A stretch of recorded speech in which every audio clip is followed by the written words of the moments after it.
नमो नमः। सर्वत्र संस्कृतम चैनल में आपका स्वागत है। आज हम लोग कारक जो पढ़े थे उससे आगे पढ़ेंगे। पिछले वीडियो में कारक की परिभाषा पर हम लोग विचार किए थे और आप लोग जानते हैं कि संस्कृत में कारक 6 हैं। प्रश्न अगर पूछा जाता है कंपटीशन में कति कारकाणि सन्ति, तो कारकाणि 6 सन्ति। कर्ता कर्मम कर्णम च संप्रदानम तथैव च अपादानाधिकरणम इत्याहु कारकाणि खट। इस बात की चर्चा हम लोग पिछले वीडियो में किए थे और पिछले वीडियो में आप लोग इसको जाने थे कि कौन कौन कारक है। आज हम लोग कारक की परिभाषा सूत्र को पढ़ेंगे। आप लोग जानते हैं कि जिस प्रकार गणित में सूत्र होता है और बिना सूत्र का गणित आपको समझ में नहीं आता है, उसी प्रकार संस्कृत में कारक में सूत्र हैं। कारक में सूत्र 2 प्रकार के हैं। एक परिभाषा सूत्र जो सभी कारकों की परिभाषा पर विचार करता है और दूसरा विशेष सूत्र जिसमें हम विशेष रूप से विचार करते हैं और उसमें अनुवाद की आवश्यकता होती है।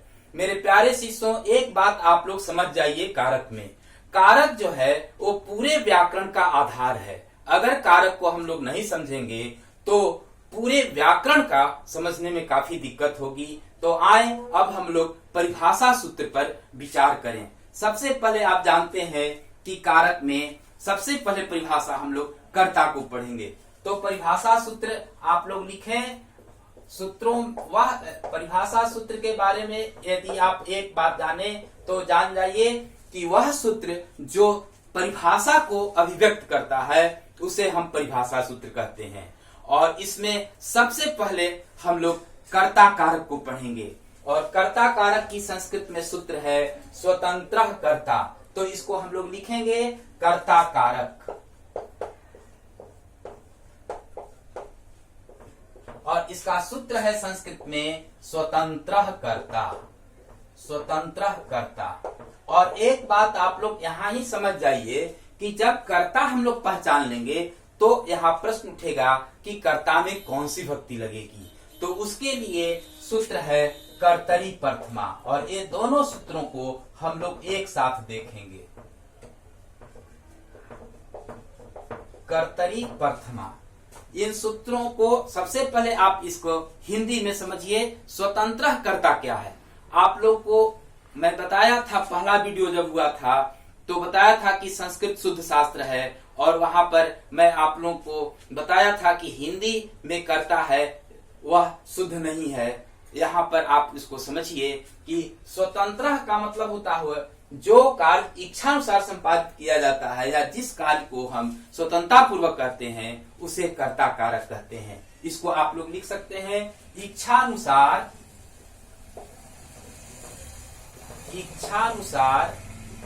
कार्य को करने वाला कर्ता कहलाता है।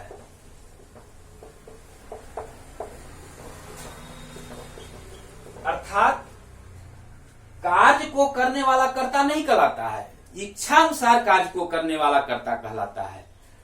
और जब कर्ता हो जाएगा तो कर्तृवाच्य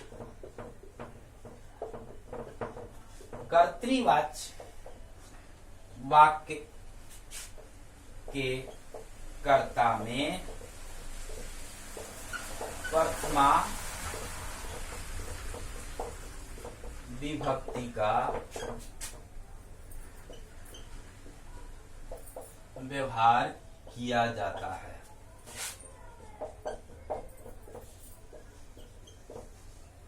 यथा प्रत्युषः ग्रंथम पठति। अब इसको आप लोग एक बार पुनः समझें। कर्ता कारक की परिभाषा के बारे में अभी हम लोग जानकारी प्राप्त कर रहे हैं। संस्कृत में इसकी परिभाषा है स्वतंत्र कर्ता, ये सूत्र है। इसी का हिंदी हुआ जो इच्छानुसार या इच्छानुसार कार्य को करने वाला कर्ता कहलाता है। और जब कर्ता हो जाएगा तो कर्तरी प्रथमा सूत्र कहता है। सामान्य लोग इसको पढ़ा देते हैं कि कर्ता में प्रथमा विभक्ति होती है, लेकिन वास्तविकता यह नहीं है। कर्ता में तृतीया विभक्ति भी होती है। अब यहाँ पर किस कर्ता में प्रथमा विभक्ति है, इसको जानने के लिए आपको यह लिखना पड़ेगा कि कर्तृवाच्य वाक्य के कर्ता में प्रथमा विभक्ति होती है। यहाँ एक बात को आप लोग समझ जाइए कि कर्तृवाच्य किसे कहते हैं। यहाँ प्रश्न आ गया तो कर्ता के लिंग पुरुष वचन के अनुसार जब क्रिया का रूप परिवर्तित होता है तो उसे हम लोग कर्तृवाच्य कहते हैं। जैसे इसी को अंग्रेजी में आप जानते हैं SSPP का सिद्धांत, यानी कर्ता के लिंग पुरुष वचन के अनुसार क्रिया का परिवर्तन होता है। दूसरे रूप में हम कह सकते हैं ज्यों-ज्यों कर्ता का लिंग पुरुष वचन बदलता है उसके अनुसार क्रिया बदल जाती है। तात्पर्य कि जिसमें कर्ता की प्रधानता हो उसे हम कर्तृवाच्य कहते हैं और कर्ता के अनुसार ही क्रिया का परिवर्तन होता है। उस कर्ता में प्रथमा विभक्ति का प्रयोग किया जाता है। जैसे यहाँ देखें कि प्रत्युषः है, प्रत्युषः ग्रंथम पठति। कह पठति, प्रत्युषः पठति। तो ये पठति जो क्रिया बदली वो प्रत्युष के अनुसार बदली, क्योंकि प्रत्युष अपने इच्छा अनुसार ग्रंथ को पढ़ रहा है। इस प्रकार से हम लोग यह जान गए कि कर्तृवाच्य वाक्य क्या है और कर्ता किसे कहते हैं। केवल इच्छानुसार कार्य को करने वाले को ही कर्ता कहते हैं, कार्य को करने वाले को कर्ता नहीं कहते हैं, जो हम आपको भूमिका पहला वीडियो में मैं बताया था।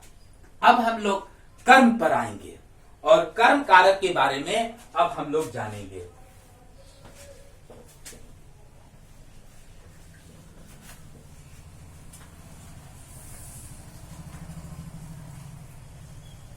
कर्म कारक, दूसरा जो कारक है वो आपका कर्म कारक है।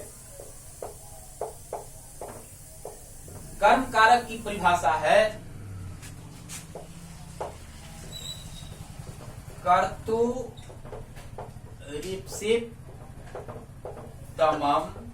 कर्मम, और ये कर्मणि द्वितीया।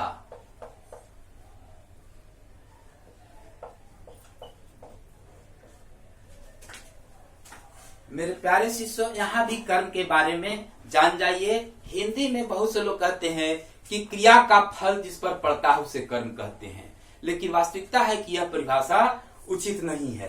हमें पाणिनि के सूत्रों को ध्यान देना होगा। यहाँ पर एक बात मैं स्पष्ट रूप से बता देना चाहता हूँ कि संस्कृत व्याकरण के जनक पाणिनि है और उन्हीं ने क्या किया, इन सूत्रों को दिया है और उन्हीं का यह सूत्र है कर्तुरीप्सितमं कर्मम। इसको थोड़ा छोड़िए, कर्तु जोड़ इप्सित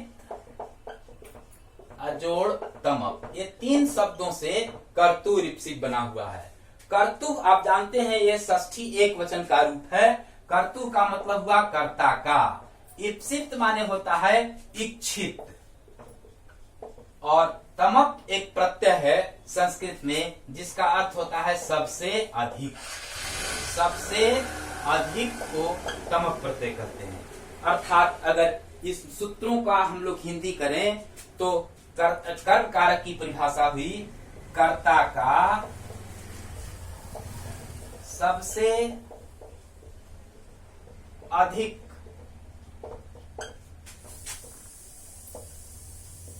इच्छित वस्तु या व्यक्ति कर्म कहलाता है, तथा पुनः कर्तृवाच्य आएगा, तथा कर्तृवाच्य वाक्य के कर्म में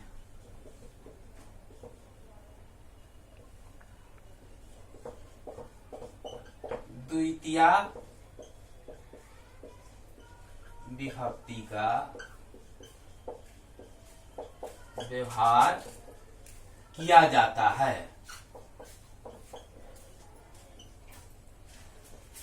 हिंदी में यथा होता है, हिंदी में जैसे होता है संस्कृत में यथा होता है। यथा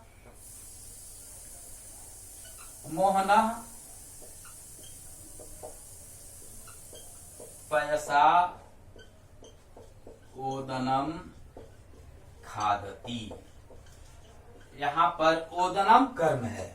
अब इसको एक बार फिर से आप लोग समझ जाइए। कर्म कारक को मैं पुनः एक बार पुनरावृत्ति कर देना चाहता हूं। कहता है कर्तुरिप्सित तमम कर्मम कर्मणि द्वितीया। ये इसको अगर हम तोड़े, शब्दों को तोड़े तो कर्तु जोड़ इप्सित जोड़ तमप हुआ। 3 शब्द से एक कर्तु इप्सित बना हुआ है। कर्तु माने हुआ कर्ता का षष्ठी एक वचन का रूप है। इप्सित माने इच्छित और तमप एक प्रत्यय है जो सुपरलेटिव डिग्री के अंत में लगता है, सबसे अधिक का बोध कराता है। इस प्रकार यदि हम विचार करें कर्म कारक की परिभाषा सूत्र के आधार पर, तो कर्ता का सबसे अधिक इच्छित वस्तु या व्यक्ति कर्म कहलाता है तथा कर्तृवाच्य वाक्य के कर्म में द्वितीय विभक्ति का व्यवहार किया जाता है। अर्थात कर्तृवाच्य वाक्य के कर्ता में प्रथमा विभक्ति होती है और कर्तृवाच्य वाक्य के कर्म में द्वितीय विभक्ति होती है।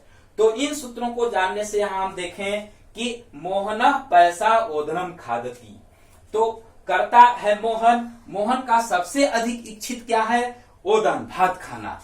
यानी दूध स्वादिष्ट बनाता है, दूध उसको सहायक है, परंतु सबसे अधिक इच्छित ओदन होने के कारण ओदन की कर्म संज्ञा हुई और कर्मणि द्वितीय सूत्र से उसमें द्वितीय विभक्ति का प्रयोग किया गया। इस प्रकार से हम लोग कर्ता को जान गए, कर्म को जान गए। ये जानना इसलिए जरूरी है क्योंकि कोई भी वाक्य क्यों न होता है, एक सब्जेक्ट वर्ब और ऑब्जेक्ट होता है। तो सब्जेक्ट के बारे में हम लोग जानकारी प्राप्त कर लिए, अर्थात कर्ता के बारे में जानकारी प्राप्त किए और कर्म के बारे में जानकारी प्राप्त किए। यदि हम लोग इसको कर्मकर्ता को नहीं जानेंगे तो फिर अनुवाद बनाते समय कौन सी विभक्ति का प्रयोग करेंगे ये समझ में नहीं आएगा। इसलिए कर्ता जानना, कर्म जानना अति आवश्यक है। और क्रिया तो आप जानते ही हैं कि कर्तृवाच्य जब वाक्य होता है तो उसी के अनुसार, कर्ता के अनुसार क्रिया का रूप में परिवर्तन होता है। अब हम लोग आगे पढ़ेंगे करण कारक के बारे में। हम लोग जानेंगे करण कारक। आप लोग जानते हैं कि सहायता देने वाले कार्य को हम लोग करण कारक कहते हैं, जिसके माध्यम से कार्य किया जाता है, परंतु इसको हम लोग संस्कृत में सही ढंग से जाने। करण कारक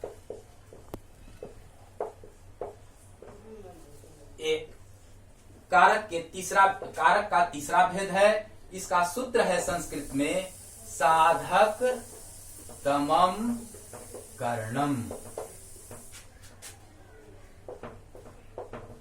करणे तृतीया।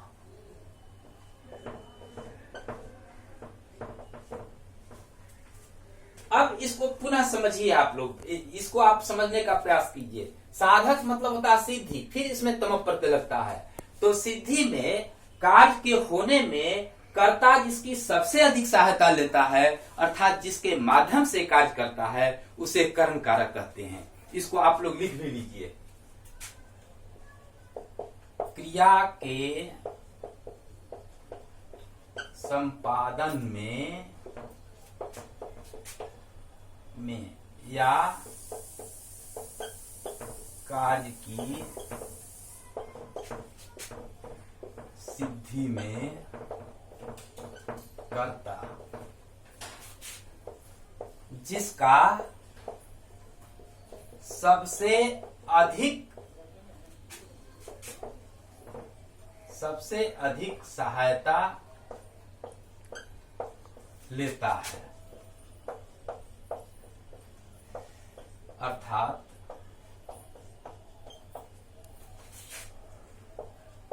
जिसके माध्यम से कार्य संपादित करता है, उसे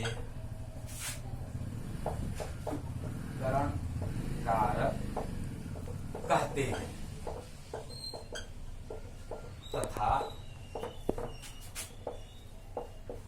करण कारक का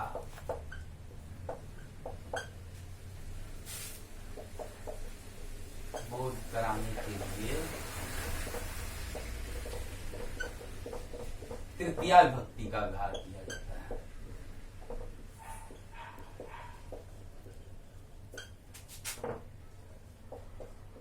व्यवहार किया जाता है। अब आप परिभाषा जान गए तो उसको उदाहरण अनुवाद के लिए भी जरूरी है। अब उदाहरण आप जानिएगा तो समझिए कि एक अनुवाद बन जाएगा। जैसे पल्लवी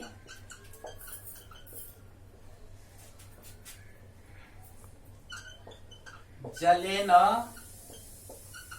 मुखम प्रक्षालयति, ये अनुवाद भी हो गया। अब यहां पर ध्यान दीजिए, अभी तक जो हम लोग पढ़े कर्ता कारक, कर्म कारक और करण कारक, ये तीनों का प्रयोग इस अनुवाद में है। देखिए अनुवाद की विशेषता, कैसे हम अनुवाद सीखेंगे यदि हम कारक के सूत्रों को नहीं जानेंगे, कारक के परिभाषा सूत्रों को नहीं जानेंगे। देखिए यहाँ प्रक्षालयति धोती है। अब प्रश्न होगा का प्रक्षालयति कौन धोती है? तो आप जानते हैं कि जो इच्छानुसार कार्य करता है उसे कर्ता कहते हैं। पल्लवी प्रक्षालयति, ये कर्ता हुआ और कर्ता होने के कारण इसमें प्रथमा विभक्ति है। अब है कि लक्ष्य किस चीज को धोना है? तो मुख को, तो मुखम प्रक्षालयति यह कर्म हुआ और कर्म होने से इसमें द्वितीय विभक्ति लग गया। अब जो हम लोग करण कारक को जो पढ़ रहे हैं, यहाँ देखिए ये पल्लवी जो मुख को धो रही है, आखिर किसके सहायता से धो रही है, कैसे धो रही है? तो जल के माध्यम से धो रही है। इसलिए न जल जो है वो करण कारक है और इसमें इसी के माध्यम से जल को लेकर पल्लवी मुख को धो रही है, अर्थात मुंह को धोने में सबसे अधिक सहायता जल कर रहा है। इसलिए जल सबसे अधिक सहयोगी है और इसलिए इसको करण कारक कहते हैं। और जब यह करण कारक हो जाएगा करणे तृतीया सूत्र से, इसमें तृतीया विभक्ति लगेगी। अर्थात कहने का तात्पर्य है मेरे प्यारे शिष्यों की सूत्रों का हमें ज्ञान होना चाहिए। अभी हम लोग कर्ता कारक के सूत्र को पढ़े, कर्म कारक के सूत्र को पढ़े और करण कारक के सूत्र को पढ़े। बहुत बहुत आप लोगों को धन्यवाद। अगर कहीं कोई समस्या होगी तो आप कमेंट में अपना देंगे। जय तु भारतम, जय तु संस्कृतम।